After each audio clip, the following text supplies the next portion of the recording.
thing, like nothing was working because our power, instead of being 120 volts, was just 90 volts.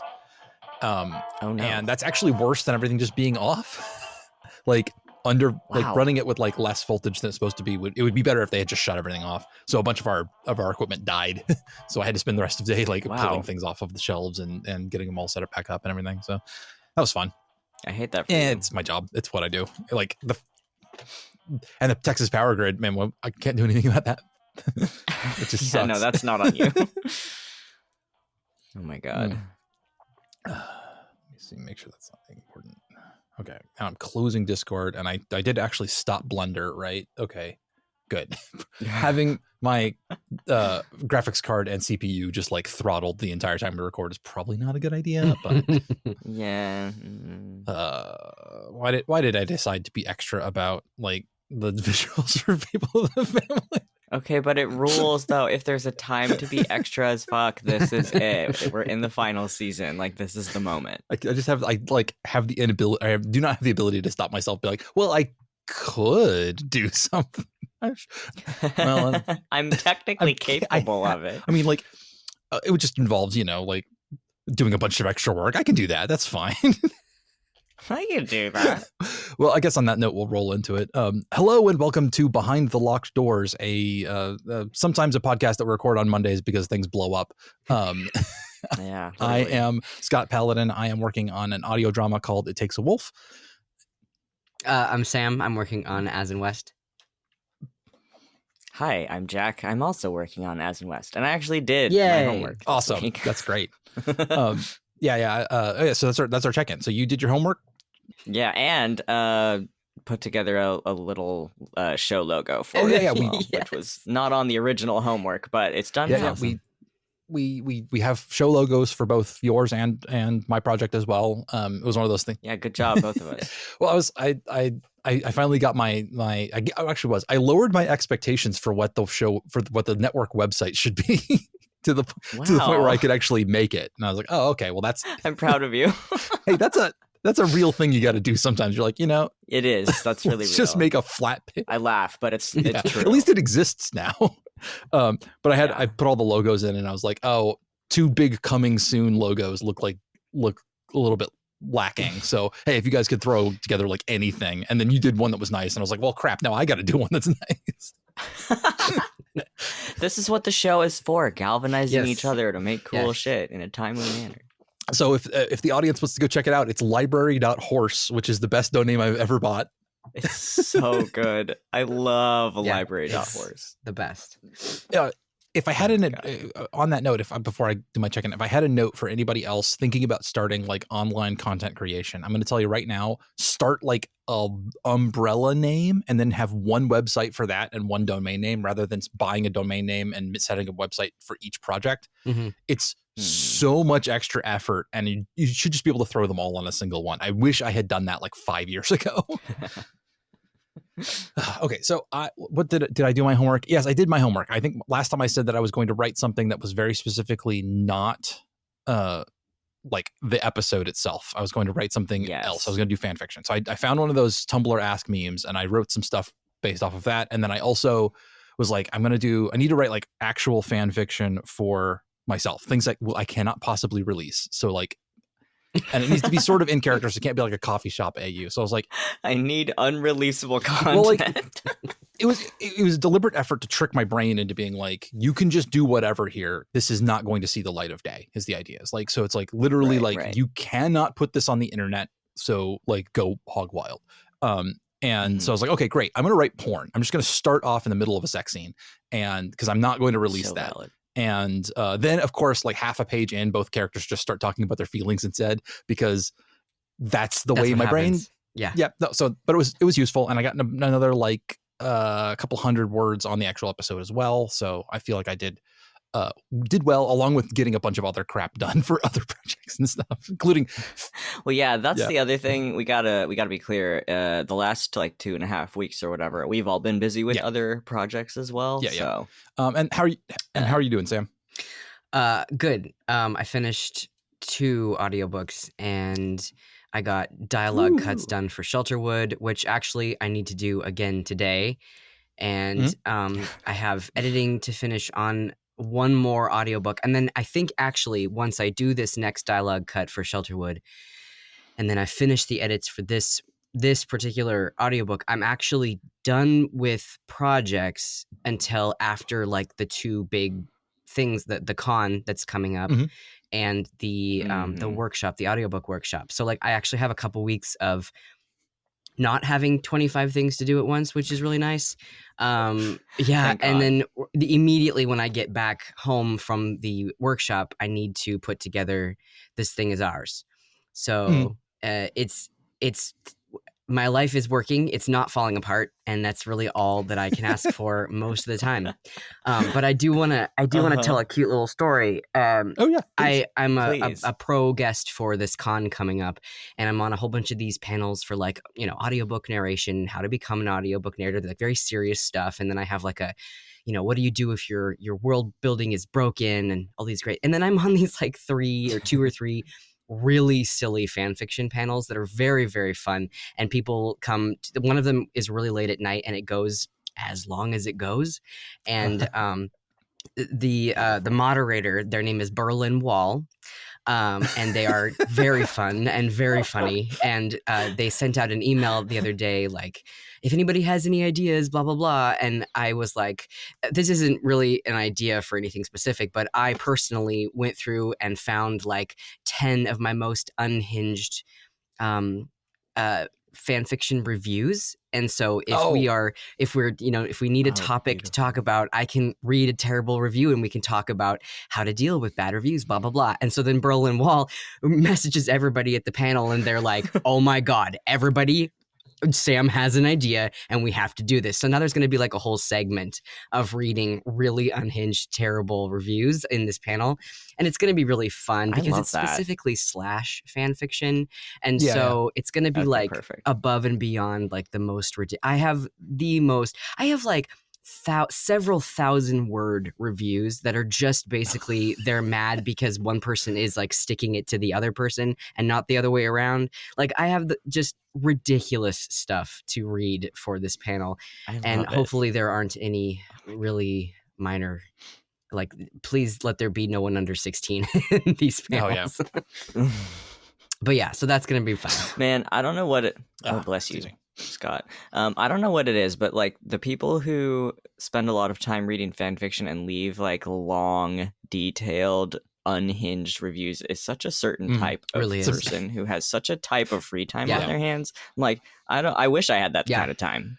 I wouldn't use it to do that, but I'm happy. I love leaving reviews for stuff that I loved and like, why I loved it and things. But like usually even those, like the most amazing Stuckies that I've ever read in my entire life, I have to like commend them on their amazing characterization of Bucky. But then they're like 50 words and then I leave. Yeah. I don't understand. Like it's so much of your time wasted talking about, and excuse me, but this character is not the top. This character is the bottom always. And I'm like, go touch grass. It is not that serious. Yeah. Write your own fan fiction. Exactly. Yeah, I do not understand. I mean, there are times when like interacting with media requires you to like, like you can have you can watch a thing or read a book or whatever and then be like, I have thoughts. I need to like get these thoughts out of my head. But just complaining about like, I wrote a thing and it wasn't like I expected it to be or whatever. Like that I do not have that engine. I like at most it's like, okay, like this makes me think thoughts and then I want to like get them out. It's never like just like, this character wasn't like I expected them to be. Like fuck that noise. Like that. I don't have it. If I want to say that shit, I go say it to my wife in my house with my mouth instead of to the person who spent their time writing it and put it up for free for me to read. Fan fiction is so tailored. If you feel good about stuff, you need to tell people about it because every fan fiction author runs. Well, some of them run off like an internal clockwork mechanism that drives them to write no matter what. But most of them do really, really want to hear some sort of feedback. All online creators, please go write. No, everybody wants feedback, but some people are just possessed by demons, and that's also fine. They have to be trolls. It's very important. They're still living in Homestuck. Well, no, I mean the people who write the fan fiction also sometimes are just possessed. Oh yeah. Oh no, I know totally personally people who are like, Yeah, I have written like, hundreds of thousands of words of Superbat fan fiction in the last 6 months, and I don't really care if anybody reads it. I just have to do it. It's a compulsion. That I was don't know. me. That was me in The audience is 2012. incidental. Yeah, that was me in Yeah, 2012. right. I think I wrote it's like over 1 million words of One Piece fan fiction, and it's just out there on the internet. Yeah. And if It just people read happens it, that's sometimes. You great. get Yeah, it's possessed. fine. Whatever. Well, like, What are you gonna do? I think of it as the Henry Darger impulse. Where do you know who Henry Darger is? Mm-mm. Okay. Story How time to with Scott. describe Henry Darger? Yeah. He was a janitor at a hospital, or orderly, possibly. Anyway, he was a guy who like had a menial job, lived alone, just like had a room in a boarding house, and wrote like 15 or 16 million words of essentially like his own fan fiction. Like it's got big fan fiction vibes, but it's his own creation, and it's completely unhinged work. Like it just like he just could not stop himself. He had the compulse to just write and write and write and write. So it's these very strange stories about these like 12 innocent girls who are incredibly Christian, but like have this weird fantasy world where like they're fighting against child slavery all of the time. And like things repeat themselves over and over again. And then at one point he like wanted to illustrate it, but he can't draw. So he like learns to trace with like photo enlargement things that he had printed up. So he would trace over them. And it's very like nobody knew he was doing any of this until he died. He died, or no, he didn't die. He got sick, went to the hospital, and the people who ran the boarding house cleared out his room and found books and books of things that he had written. And wow, oh my God, like it's one of those things where he wasn't doing it for anybody else. He did it for himself, and it's strange. It's absolutely unreadable, but is strangely beautiful. In the sense that it is like a work created for an audience of almost zero. Like I'm not entirely sure it was for him to read. Even it was just for him to write. Right. It's kind of amazing. Oh my God. Yeah. Yeah, that dude is possessed for sure. Well, and that's like something I think about sometimes is, oh my God, when I die and I have all of these like, sketchbooks and Google Docs and shit that somebody's going to have to dig through, and they're going to be like, oh my God, like I didn't want to know this about this person. Yeah. But I have to be like, I can't think so hard about that right now. I'm 31 years old. I have to just put my unhinged shit in my sketchbooks and not worry about my grandkids seeing it later. Like, I can't think about that right now. Yeah, I don't know. If I could get, especially like great grandparents, people like you barely knew, if I could get their unhinged shit, I would be so pleased. Yeah. Like I'm not sure I want my dad's, I do want to but see like it. my like great grandfather, absolutely 100%. Yeah, if someone you don't know well, that's one thing. But yeah, if my kids someday are having to like clean out my possessions after I die, and they're like, looking at the porn I've drawn in my sketchbook, I don't want that for them. They don't want that for them. Like nobody's happy in that circumstance. You know what I mean? You never know. Yeah, I don't know. A little bit like you could figure out something's porn pretty quickly and like close it. If you put it away, you don't have to you don't have to subject yourself to it. It's not like they're required to go through every page of a sketchbook to find like as long as you don't write your will on the back of a piece of porn, they probably can just self-select themselves out of having to deal with it. Jack, now you have to do it. Now you have to write your will. Oh my God. You create an elaborate like treasure hunt thing where they have to find all of the clues and piece them together and like by going through all my years and years worth of sketchbooks. Yeah. Oh my God. Sorry to my future children. This is the way I have to do this now. I feel like we skipped over Jack because Jack, you said that you did your homework. That I did homework. Hi. Yes. So my homework this past I almost said 2 weeks, but it's 2.5 weeks at this point. My homework was to kind of rough outline the next episode or two of As in West, and I should actually send you, Sam. I think I put it in the group chat. Like I did go through and kind of block out the major beats that I think we might want to hit in those next couple episodes. And I know we're like trying to take turns like actually writing the drafts so that they kind of alternate back and forth. But I know, Sam, you've got like a bajillion things to like go and do in the next month and a half or whatever. So absolutely no time pressure on that. But we have at least an idea of like where we're going and like what we want to hit in the next couple episodes at this point. Creating with another person is so cool because my my brain is always very like it's almost like if you can picture I don't want to say a hotel hallway because that's really boring and straight. But like it's like an avenue. I'm trying to put together something kind of weird in my head into words. Hold on. It's kind of like maybe a street, and there's like different blocks, you know, and there's houses and there's maybe a shop or two. And like the idea that I have in my brain, I'm just sort of walking down the street, and writing it is going on this path, getting to this destination. And it was really cool because when Jack, when you put those ideas in the Discord, it was like kind of, I think there were two specific ones with like the little kid. And it's so cool when like somebody else brings an idea into there. Oh, there's Kitty. There's a kitty. Sorry, I just so Sam, for the listeners, Sam's webcam is not pointing at Sam; it's pointing at like the ground. It's just outside of my booth. Like it's like the bedroom door. Yeah. So there was just like a perfect moment where a cat like wandered onto the screen and is now just like perfectly in front of the camera. The webcam now is showing us it's their cheese. butthole. It's my ginger. So he's very cute. Oh my god. Well, I love cheese.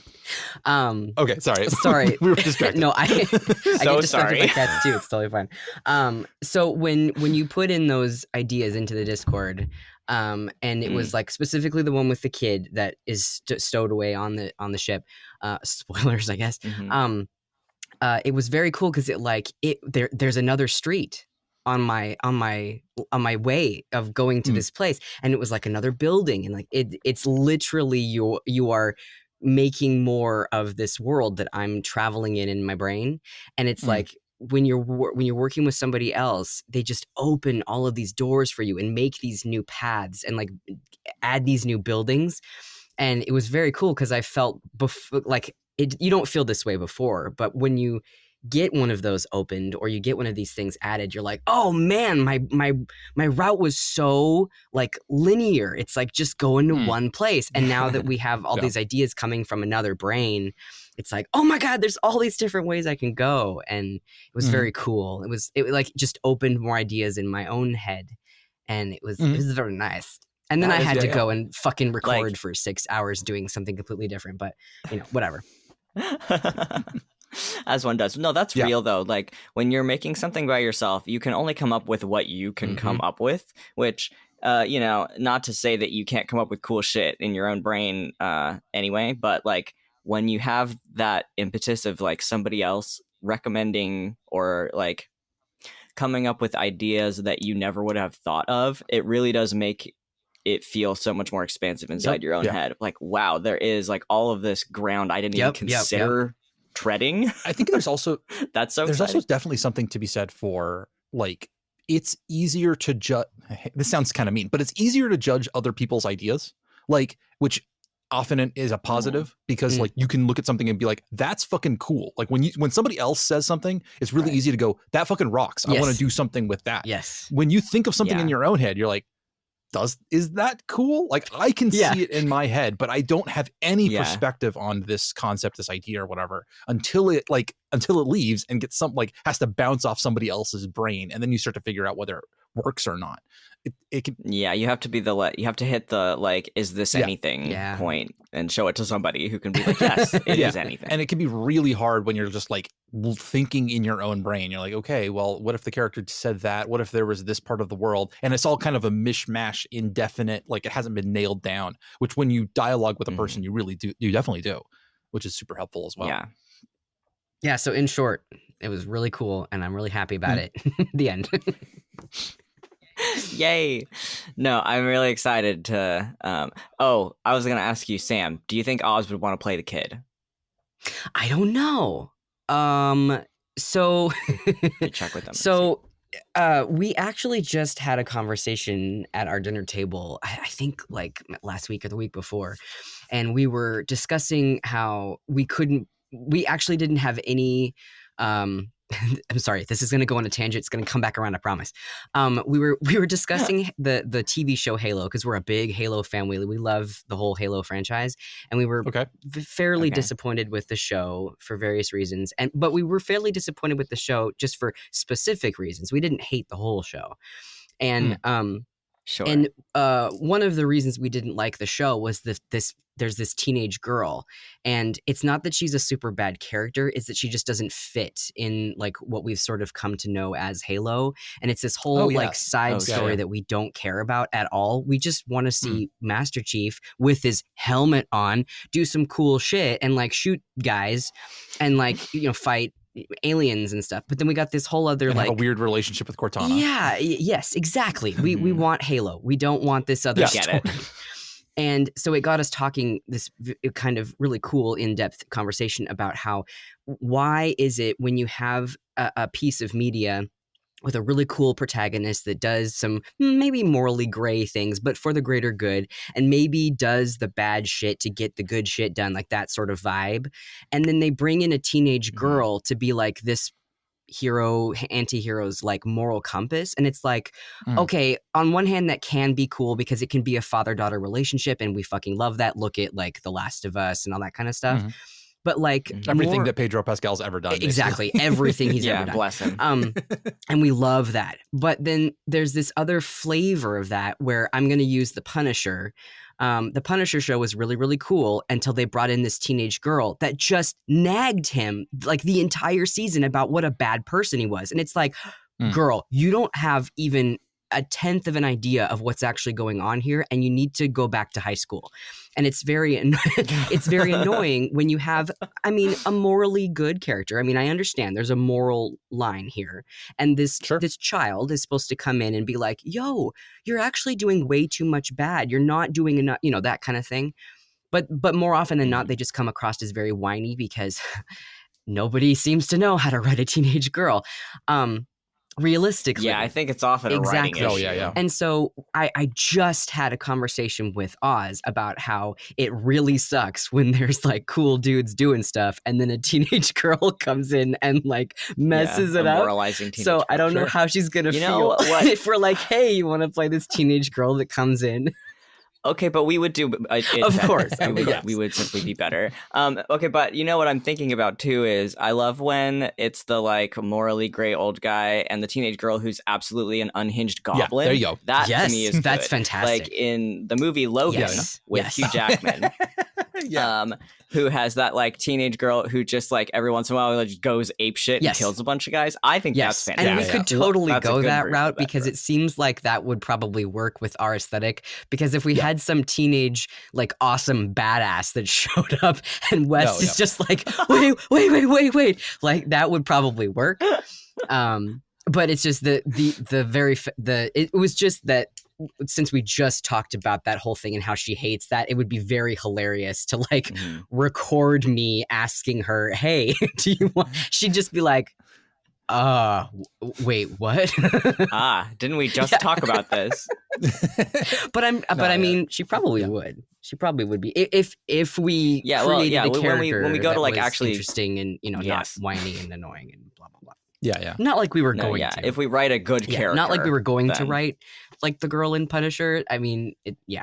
Well, like, no, I haven't seen admittedly a lot of what you guys are doing for the nitty gritty, but based off of like the vibes of the characters, they're both like kind of not straight and narrow, but like they have a moral compass of their own. You don't need a moral compass character to come in and preach at them. It's much funnier if you bring in a feral goblin and then just like have them deal with the fallout. That's much better. It's always funnier if you bring in a feral goblin. And so really what we have to do is we have to kind of, I guess, create what kind of like what flavor of goblin do we want? Because I don't think I really want like a murder goblin, but we could have a different kind of goblin that would mesh well with what we already have.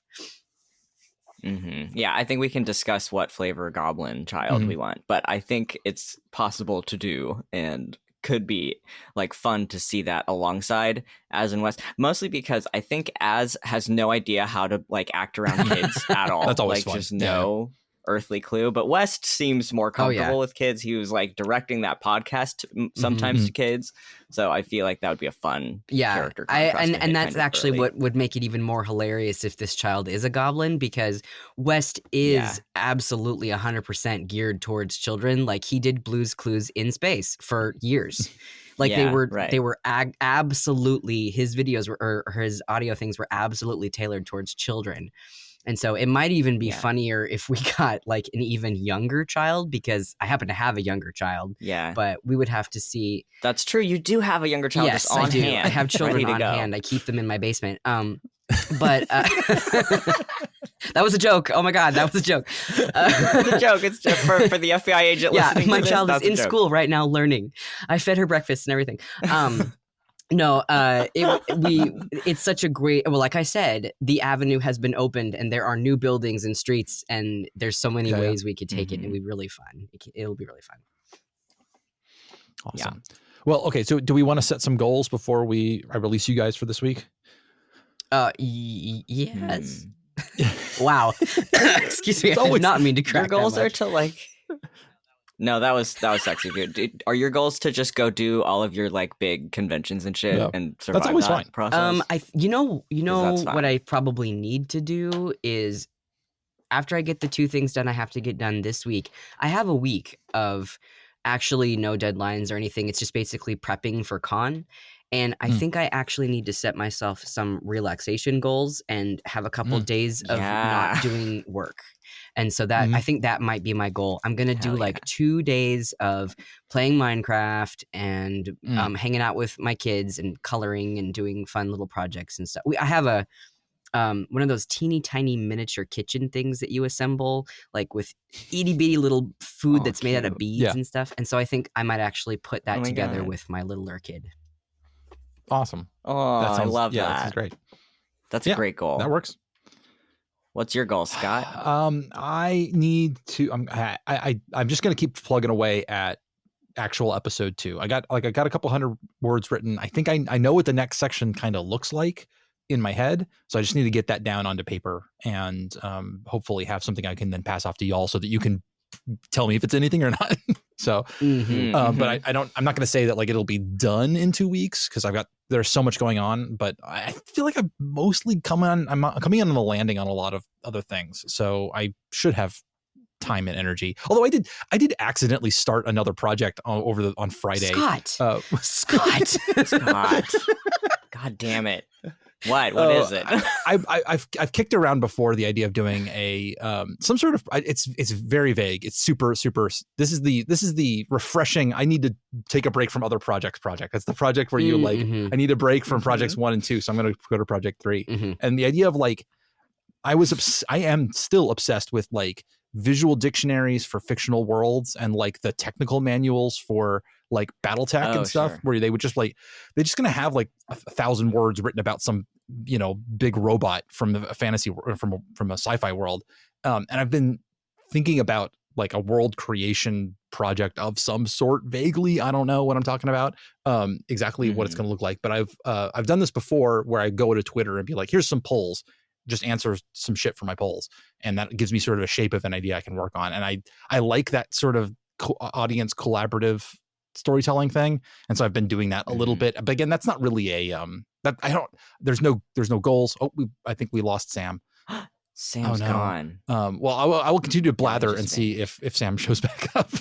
Okay. But yeah, so I really like bouncing off the internet and having people sort of engaged that way. And so this isn't a project. It's just it is a project, but it's not like I have to have this out. It's not a project with a capital P, it's like, the way that some I don't have goals. I don't have a timeline. I'm just like at the very early stages of. You're just fucking around right now. Exactly. It's fucking around. That's excellent. Yeah, perfect. Fucking around is exactly how I want to describe that. Yeah. Sometimes it's important to have a project, and that's a lowercase p project that's at the fucking around stage while all your other projects are in the editing and releasing. Or like I need to like seriously think about writing this kind of stuff. Yeah, where I can just be like, I'm deep in the draft writing it. Stage. Okay. And then you said Sam already went, so we can go to you, Jack. Do you have anything you want to do? Yeah. I don't know what my specific As in West goals are Yeah. for this week. My goals might just be write the breathing space finale stuff I need to write. That should be on my radar too. Which again is not an As in West Yeah. project even a little bit, but I do need to do it, so I might be doing that.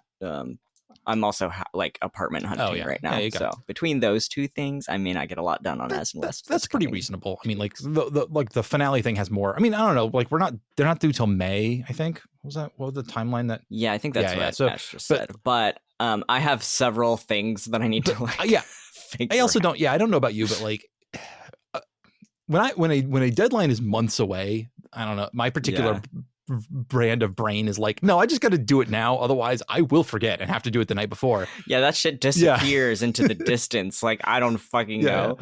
Well, and I'm also like trying to timeline ahead to like where I'm going to be in May, which is moving. So I'm really like, okay, I have to kind of work on this ahead of time because otherwise. And it's nice to get some stuff written before the deadline so that you can be like, it can kind of percolate and bounce off other people's ideas in case. Yeah, because this is so like intertwined with everybody else. Hi, Sam, you're back. Hi, sorry, the cat stepped on the power button. I wondered if it was a cat-related mishap. I couldn't understand because Scott was talking and then suddenly nothing was working, but like it still looked like you were moving, and I was like, "Oh, did I just lose sound?" Anyway, I'm sorry. It's all good. It's all good. Welcome back.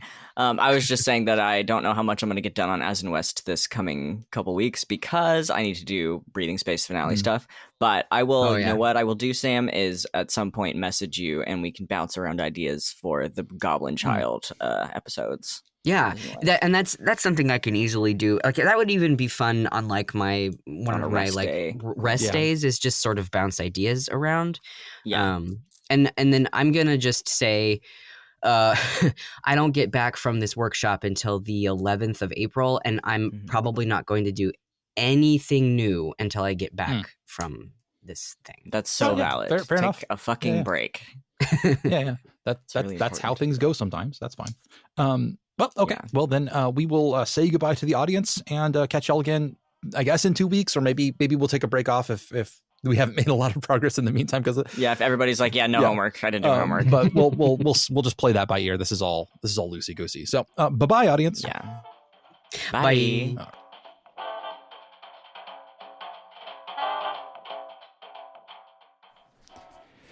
Thank you for joining us for Behind the Locked Doors, a Library of Cursed Knowledge production podcast thing. I don't know. If you are interested in any of these projects, you can head over to library.horse, which is a real website that you can go to now. There's, not a lot there, but hey, look, you can see all the show logos and stuff. Anyway, if you want to support the podcast monetarily, head over to patreon.com/cursed knowledge, and we'll see you in a couple weeks.